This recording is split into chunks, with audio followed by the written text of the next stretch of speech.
Vice President Kamala Harris is in Jacksonville today, speaking out against the state's new Black history standards in public schools. The Florida Board of Education passed the standards this week, and critics say it's a step backward. They push forward revisionist history. Just yesterday in the state of Florida, they decided middle school students will be taught that enslaved people benefited from slavery. They insult us in an attempt to gaslight us, and we will not stand for it.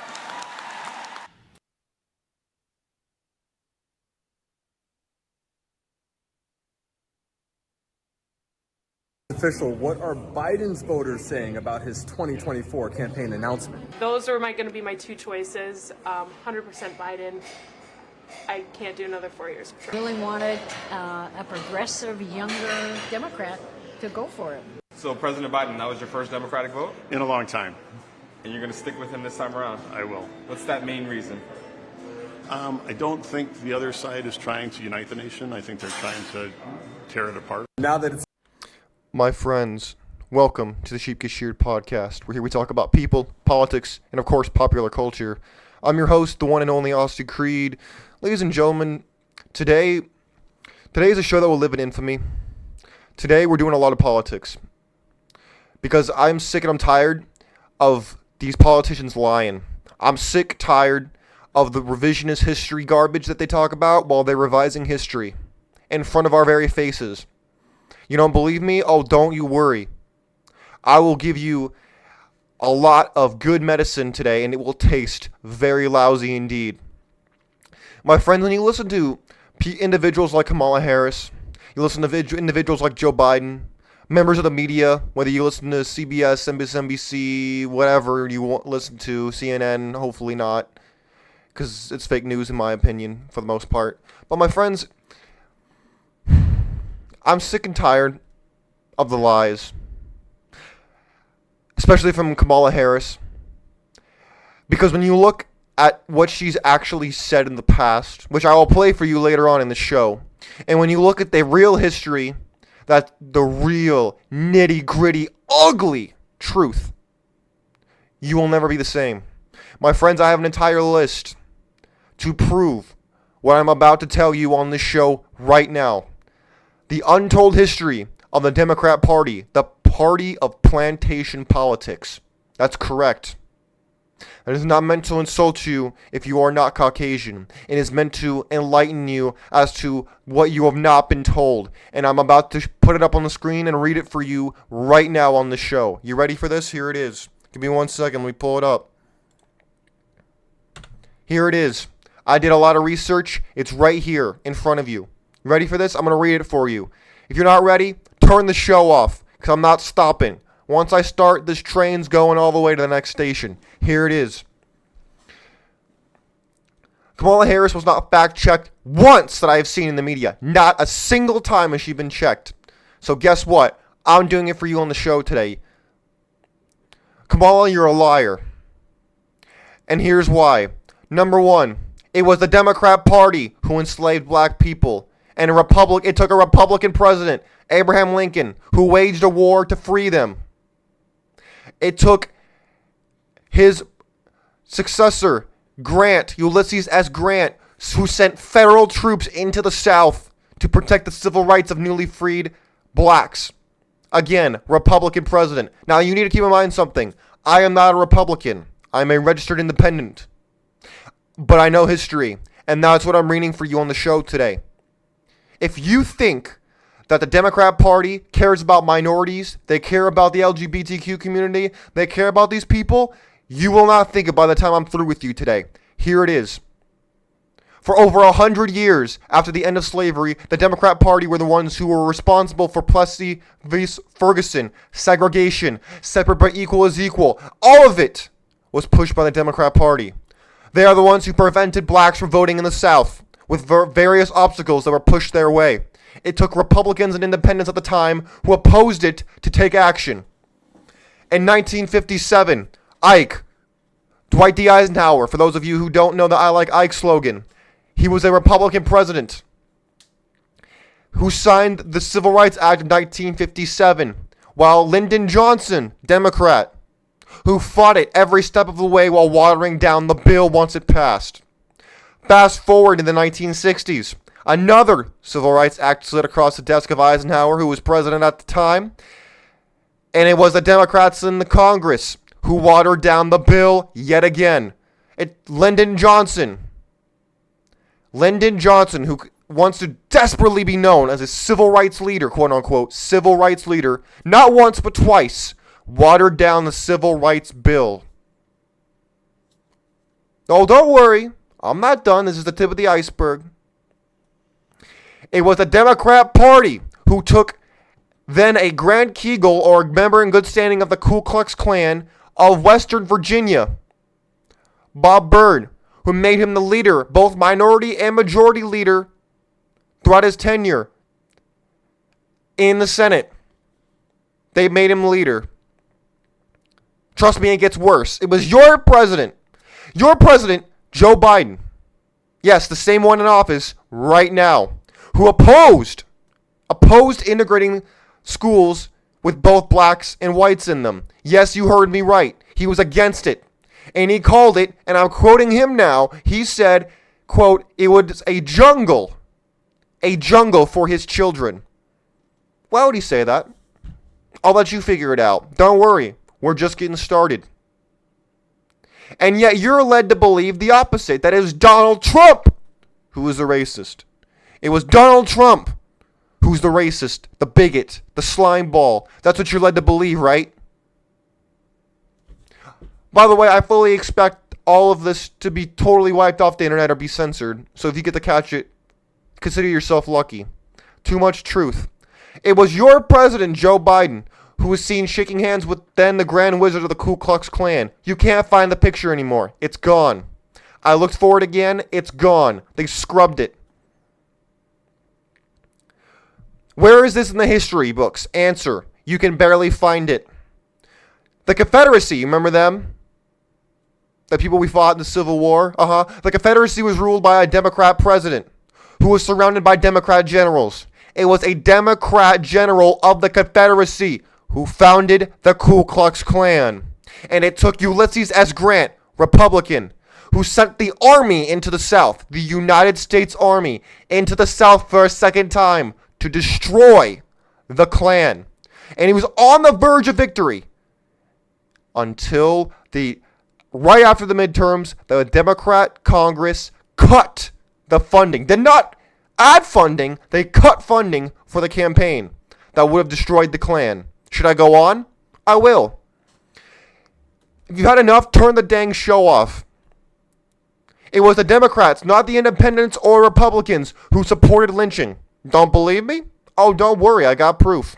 FDR, you know him? Mr. Franklin Delano Roosevelt, had a bipartisan bill slid across his desk to make lynching illegal at the federal level, a federal crime. He had a chance to make it a federal crime to be lynched in America. What did he do? He refused to sign the bill. When Joe Louis, you know him? Famous, yeah. He backed Wendell Wilson for president, a Republican who ended up losing to FDR. When asked why, he said this. He said he didn't back Roosevelt because he would not stop lynching in this country. He refused to sign the bill. It was the Democrat Party in 1936 who invited all of the Olympians to the White House, except for one man, Jesse Owens, a black man, who ended up winning not one, but 4 gold medals at the Olympics in that year. Did not get invited to the White House. When asked about the incident in his autobiography, he said the following.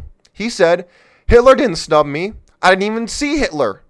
Roosevelt snubbed me. He never even spoke to me. He did not invite me. You want more? I got more. Margaret Sanger, who is she? Founder of Planned Parenthood, who collaborated with Nazi scientists and members of the Ku Klux Klan, supported putting birth controlling clinics in black neighborhoods. Why? Oh, I'll tell you why. I'll quote her now. She said the following. She said, the most successful educational approach to the blacks is through a religious appeal. We do not want word to get out that we want to exterminate the black population, and the minister is the man who can straighten out that idea if it ever occurs to their more rebellious members. Margaret Sanger, founder of Planned Parenthood. That quote right there highlights her desires, wishes, and maybe even irresponsible, cruel, passing thoughts about eliminating an entire race. You had enough yet? Oh, don't worry. I'm not done yet. It was Theodore Roosevelt and Taft who desegregated, who were predecessors of Wilson, not successors, predecessors, desegregated the entire federal government, including the United States military. Yet Woodrow Wilson, president during World War I, resegregated both, not one, but both the United States federal government and the U.S. military. It was the same President Wilson who blocked blacks from senior positions in the United States federal government, while forcing most of them out of their existing positions. Any black man or woman who wanted a position in the civil service for the first time ever had to present photos along with resumes. Oh, don't worry. That's not even, if you thought that's bad, listen to this one. Before he was even president, when he was president of Princeton University, Woodrow Wilson said the following. He said he bragged that there was not a single black person admitted to Princeton while he was president of Princeton. My friends, you ever heard any of this before? Have you? I doubt it.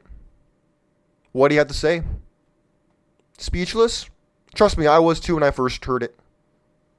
When I first heard it, read, or when I was reading it and everything else, I could barely believe what I was just looking at. I couldn't believe it. I couldn't believe it. And yet there it was. I was shocked too when I first learned about it. Because I wasn't taught this in school. Were you? I wasn't. My friends, I don't say this because I'm a wise guy. I don't say this because I claim to know everything. I say this because I want you to know the truth.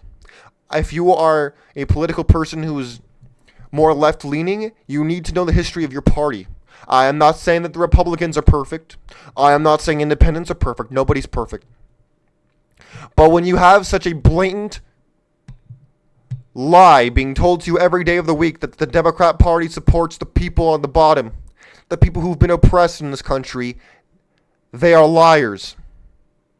They are liars. And the people who support them are ignorant of the truth. At least I hope they are. Because if they're not, that's much worse.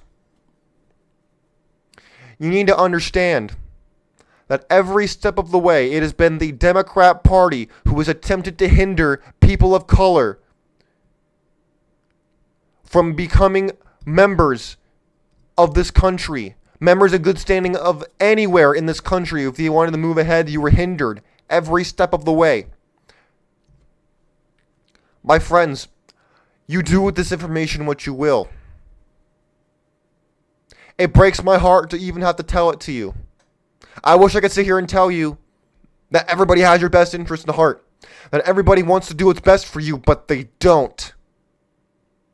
They don't. The Republicans have their flaws. I will grant you that.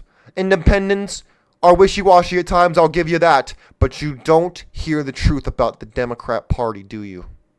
You heard it right here on the show. But you don't hear this truth being told to you. You don't hear the raw, authentic reality. You don't hear it. Why? Because they benefit from your ignorance.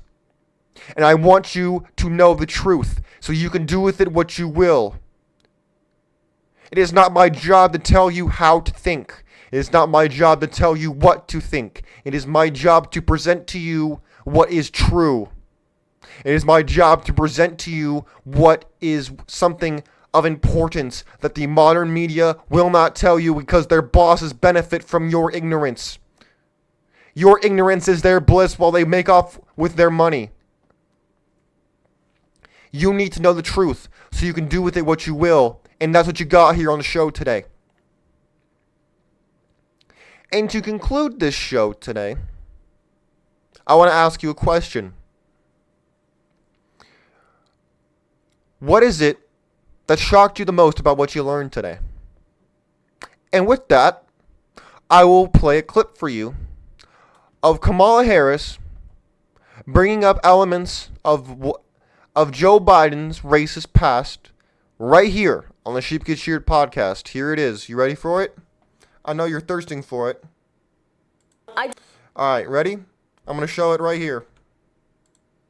I do not believe you are a racist. And I agree with you when you commit yourself to the importance of finding common ground. But I also believe, and it's personal, and I was actually it was hurtful to hear you talk about the reputations of two United States senators who built their reputations and career on the segregation of race in this country. And it was not only that, but you also worked with them to oppose busing. Look, everything I've done in my career, I ran because of civil rights. I continue to think we have to make fundamental changes in civil rights. And those civil rights, by the way, include not just only African Americans, but the LGBT community. But Vice President Biden, do you agree today that you were wrong to oppose busing in America then? No. Do you agree? I did not oppose busing in America. What I opposed is busing ordered by the Department of Education. That's what I opposed. Well, I there did was not a oppose failure of states to integrate public schools in America. I was part of the second class to integrate Berkeley, California public schools almost 2 decades after Brown v. Board of Education. Because your city council made that decision. It was a So local that's decision. where the federal government must step in. The That's why federal we have the government must Voting Rights Act and the Civil Rights Act. That's why we need to pass the Equality Act. That's why we need to pass the ERA, because there are moments in history where states fail to preserve the civil rights of all people. My friends, I don't make this stuff up. Sometimes I wish I did, because then I would mean just entertainment and not very harsh realities that we have to now contend with. My friends, what you do with this information is entirely up to you. I hope that you marinate, you think about it, and you come up with what you revise your decision to just plant yourself like a tree. You need to understand what reality is. And the only way you can do that is by listening to the truth. Because good medicine tastes lousy. And you got a big dose of it on the show today. My friends, God bless you. God bless your family. God bless America. We're out of here. Take care of yourselves. Peace.